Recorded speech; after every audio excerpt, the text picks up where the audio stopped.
A ver, cuando uno piensa en un delito, casi siempre se imagina lo mismo, ¿no? Una víctima, un victimario, alguien que le hace daño a otra persona. Pero, ¿qué pasa con esas leyes que no están pensadas para proteger a una sola persona, sino a todos nosotros, al tejido mismo de la sociedad? Existen delitos que no apuntan a un individuo, sino al bienestar, a la paz y hasta a la existencia de la comunidad entera. Y para entender esto hay un concepto clave, el bien jurídico supraindividual. Suene complicado, ¿verdad? Pero no lo es tanto. A ver, desglosémoslo. Pensemos en la diferencia entre proteger una casa, que es un bien individual de alguien, y proteger, no sé, el aire que respiramos, que es un bien colectivo. Bueno, la ley penal argentina se ocupa justamente de proteger esos bienes colectivos, esos intereses que son de todos y de nadie a la vez. Y para analizarlo mejor, vamos a estructurar esta charla en tres grandes pilares, tres ideas clave. Primero, la seguridad pública. Segundo, el orden público. Y tercero, la seguridad de la nación. Vamos a arrancar con el primero. Bueno, empecemos con el primer pilar, los delitos contra la seguridad pública. Ojo, acá estamos hablando de amenazas bien concretas, de peligros físicos que no van dirigidos a una persona en particular, sino que generan un riesgo para muchísima gente, para un número indeterminado de personas. Es, digamos, el peligro a gran escala. Y el alcance de esto es enorme. Pensemos en qué entra acá.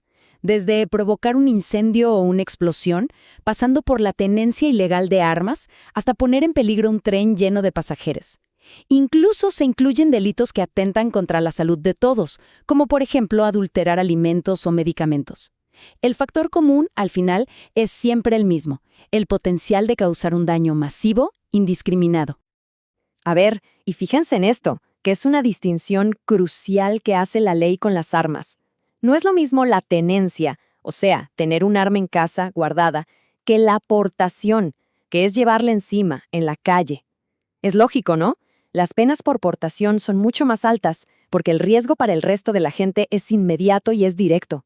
Y claro, ni hablar si estamos hablando de un arma de guerra. Ahí la gravedad se dispara. Y justamente para entender por qué estos delitos son tan serios, miren esta cita. Nos recuerda casos reales, casos trágicos que pasaron en Argentina. Esto deja clarísimo que no estamos hablando de conceptos legales abstractos. Estamos hablando de vidas perdidas, de familias arruinadas por la adulteración de productos. Al final del día, proteger la salud pública es, literalmente, proteger la vida y el bienestar de miles y miles de personas.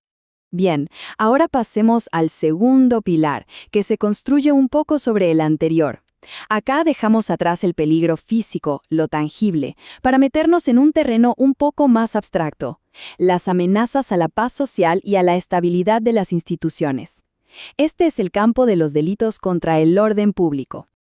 Y acá es donde la cosa se pone interesante, porque hay todo un debate legal. ¿Qué es lo que se protege exactamente? ¿El orden público, que es un concepto más objetivo, que tiene que ver con el buen funcionamiento del Estado?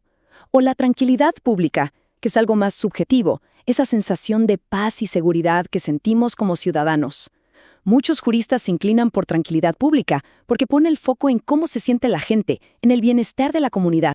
Claro, y esto nos lleva a la pregunta del millón para este pilar. Por un lado, la Constitución Nacional garantiza la libertad de expresión, pero, por el otro, ¿qué pasa cuando esa expresión se puede interpretar como una incitación a la violencia, a cometer un delito, a generar caos?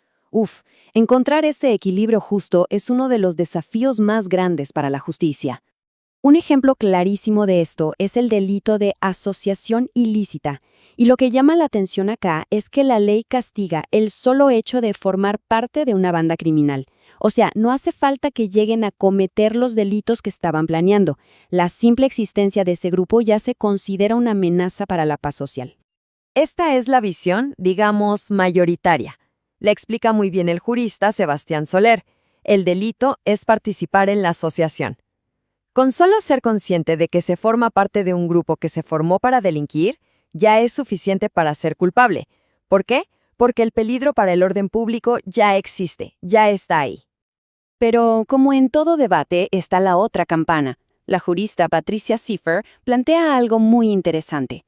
Dice que castigar la simple adhesión es como castigar un pensamiento, y eso va en contra de un derecho penal que castiga acciones, no ideas. Para ella, tomar parte necesita algo más, una acción concreta, una colaboración real con las actividades del grupo.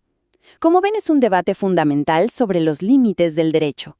Y con esto llegamos al último pilar, y acá sí que subimos la apuesta, porque este es el más grave de todos. Ya no hablamos de peligros comunes ni de desorden social, ahora hablamos de crímenes que amenazan la existencia misma, la soberanía y la integridad de la nación argentina como Estado. Miren, la propia Constitución Nacional define el crimen más grave de todos. El lenguaje es súper directo, muy potente y deja clara desde el vamos la seriedad de estos actos. Fíjense que solo hay dos maneras de cometer traición, y las dos son básicamente un ataque directo al corazón del Estado. Y el Código Penal, en su artículo 214, lo baja a tierra, lo desglosa en componentes muy claros. A ver, paso 1. El autor tiene que ser alguien con un deber especial de lealtad, como un ciudadano argentino o un funcionario público. Y paso 2.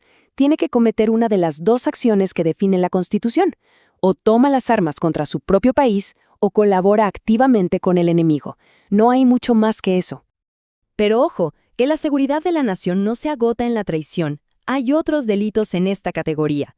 Pensemos, por ejemplo, en el espionaje, en violar tratados internacionales, en la infidelidad de un diplomático que traiciona a su país o incluso en el ultraje a los símbolos patrios.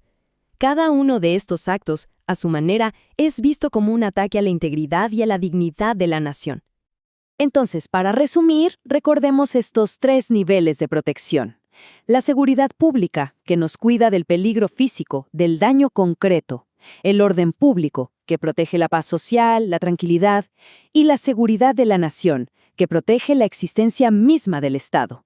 Son como 3 capas de seguridad, que van de lo más inmediato a lo más fundamental. Y al final, si lo pensamos bien, cada uno de estos pilares nos deja frente a la misma pregunta fundamental. ¿Cómo hace una nación para equilibrar la balanza? ¿Cómo se garantiza la seguridad de todos sin pisotear los derechos de una sola persona? Esa es la tensión constante que la ley y nosotros como sociedad tenemos que resolver, una y otra vez.